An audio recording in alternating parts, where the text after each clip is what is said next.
Good morning mga kapaps. For today's videos mga kapaps ay silip-silipin muna natin tong ating ampalaya na mahigit pa lang 1 month. Yan, nagbunga na rin sa wakas yung aking mga ampalaya mga kapaps. Ayan siya mga bunga niya oh. So silipin po natin. Dalawang flat lang ito mga kapaps kasi yung nandoon ko bali magdadagdag po ako ng 3 flat. At mamaya pupunta po ako ng kwartero at bibili po ako ng seed ulit ng ampalaya. So maraming bunga pero maliliit pa mga kapaps. Pero iba oh, ayan, may mga medyo hindi maganda yung iba, pero okay lang kahit hindi gaano kaganda yung bunga. Ayan, this marami siyang bunga, maliliit pa mga kapaps. So mahigit pa lang 1 buwan.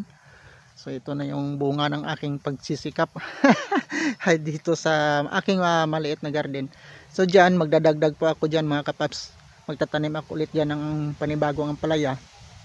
Kasi yung talong ko na hunol doon hindi pa nabuhay kasi dyan ko yan ikatanim sa pinagtaniman ko rin dati ng ampalaya at saka sili. Pero yung mga sili yan iwawas out ko na yan. Taniman natin ulit yan ng talong na naman mga kapaps. So yung hunol ko doon hindi pa nabuhay. So dito muna tayo, silip-silip muna tayo dito sa tanim natin na ampalaya mga kapaps. So marami siyang bunga. Ayan, mga maliliit pa yung iba. Saka ito mayroon ng malaki. Tsaka hindi ko to tinanggalan ng side shot. Hinayaan ko na lang yung kanyang side shot mga kapaps. So try ko lang kung maganda yung kalalabasan pag hindi ko tinanggalan ng side shot. Kung anong pinagkaiba na tanggalan mo sa ng side shot at saka yung wag mo sang tanggalan at saka tanggalan mo ng side shot at saka hindi tanggalan ng side shot. So marami din bunga. Yan oh. Kaya lang maliliit pa. So kalalagay ko lang ng abono kahapon. Ayan. So every 8 days. Ayan, nag-apply pa ako ng abono. So try ko lang kung saan ba talaga yung maging maganda kalalabasan kasi ilang beses na po ako nagtanim ng ampalaya. So okay naman pero hindi gaano naging success. So try lang tayo ng try kung saan yung magandang paraan kasi wala naman tayong experience about sa pag tatanim ng gulay. So ngayon lang tayo start sa pagtatanim, mga 1 year mahigit pa lang. So kailangan natin to obserbahan kung ano yung maganda. So maraming maliliit oh. Mas maganda pala every 8 days maglagay tayo ng abono or 7 days. Kasi marami siyang binibigay na bunga. Hindi kagaya noon bago ako mag-apply ng abono noon, mga 15 days. Yan, minsan mahigit pa 15 days bago tayo mag-apply. So ngayon, tuwing 8 days naglalagay po ako ng abono. So yan oh. Marami siyang bunga. Yan, maliliit pa. So mas maganda at mas mainam pala lagim sang pakainin din. Kagaya din ito oh. Isang ano lang pero sunod-sunod yung bunga oh. Ayan oh. Walang pagitan oh, dahon, bunga, dahon, bunga. Yan 3. Tapos ito yung una. Yan, ito yung una. Kailang humaba ng ilang dahon, 1, 2. May 2 dahon na pagitan. Pag pangatlo, yan sunod-sunod na yung 3 bunga oh. Tapos pagdating dito sa pang-4 wala na naman. Ando na naman sa may unahan. Yan. So maganda. Daming bunga na maliliit. So mga 1 linggo ay meron na tayong ma-harvest dito sa ating ampalaya. So ito pala yung aking mga papaya mga kapaps. Ayan yung red ladies papaya natin. Ayan, ka-harvest ko lang kahapon. Saka meron din tayo ditong tanim na kalabasa sa ilalim ng papaya natin. Ayan, tinaniman ko ng kalabasa kasi sayang yung space. Ayan, kasi yung kalabasa nasa ilalim lang naman eh. So malapit na mamunga tong kalabasa natin. Ayan.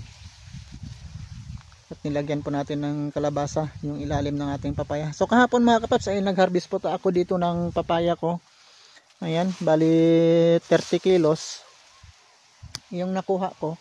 Kaso kahapon na ako na-harvest, ngayon mahinog na naman. So ang bilis lang maghinog ang bunga. So kahapon dapat kinuha ko na to eh. Ayan oh. Meron na naman siyang hinog. So umikot ako kanina dyan. Mayroon akong nakita na naman ng mga hinog sa papaya ko. So ang bilis lang maghinog. Kahapon kinuhaan ko na to kahapon eh. Na mga 30 kilos lang nakuha ko dyan kahapon. So ito oh, yung iba oh. Yan, binalot ko lang ng plastic. So yung mga ampalaya ko. Saka dito, magtatanim po ako ulit dito ng panibagong ampalaya mga kapaps. So kahapon, gumawa po ako dito ng another gapangan na yung release na. Yan, para mayroon siyang release. Saka yung paakyatan na naman. Saka yung dito sa taas, tapos na to eh.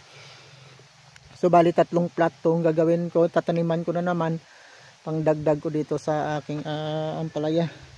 So mamaya punta po ako ng kwartero at bibili po ako doon ng seed ng ampalaya na naman mga kapaps.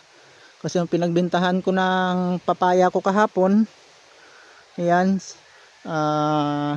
bibili ko na naman sa ng seed ng ampalaya. So maraming bunga oh. You know, kita yung mga kapaps. Ayan. So maraming bunga yung aking ampalaya. So bukas, applyan ko na naman ito ng mag-spray na naman ako dito ng pang pesticide. Ito malaki na to eh. Ayun oh, malaki-laki na siya. So maraming bunga siya mga kapaps. Kasi 2 plot lang ito eh. Yan, at saka magdadagdag na naman tayo dito ng another ampalaya ulit. Yan, tapos dyan yung may mga sili, taniman ko yan mga kapaps ng talong. Tapos yung doon sa kabila na naman sa dulo,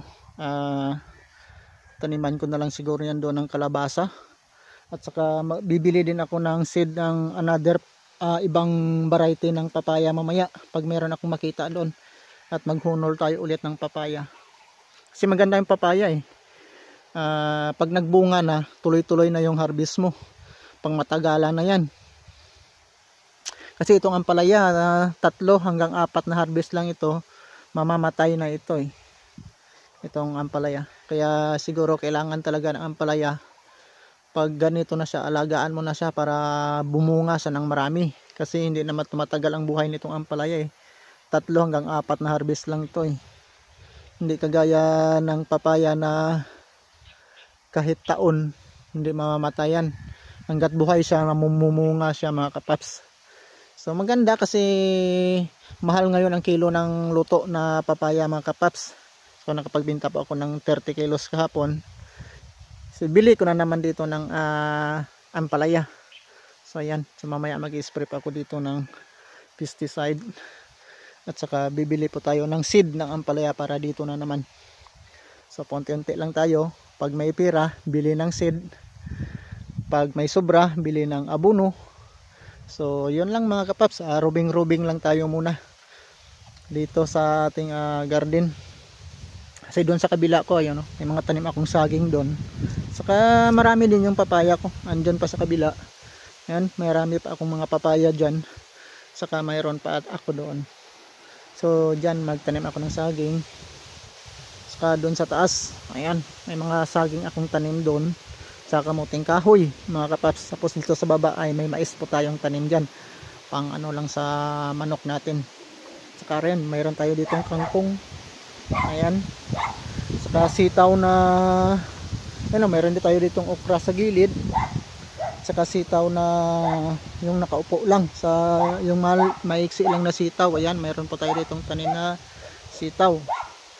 So ayan lang muna mga kapaps yung update dito sa aking maliit na garden. Kasi hindi pa tayo nakapagtanim ng maaga. Kasi nga nagmura yung mga gulay. So ngayon po tayo magtatanim para for December, January. Ditong talong na itatanim ko mga December o January, mayroon na tayong ma-harvest. Kasi yung hunol ko doon, pabuhay pa lang yung hunol ko. Kasi palit natin dito sa sili.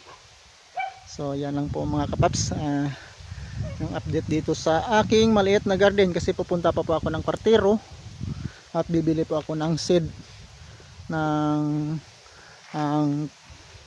ampalaya na itatanim natin. So yan lang po mga kapaps, bye bye and God bless mga kapaps. Ingat po tayong lahat kasi wala na yung bagyo. Ayan, kasi kahapon tumama sa Iloilo yung signal number 1 pero ngayon medyo makulimlim lang pero walang ulan. Pero thank you na hindi po tayo dito binaha at hindi po tayo inulan kahapon. Yan, so bye bye mga kapaps and God bless.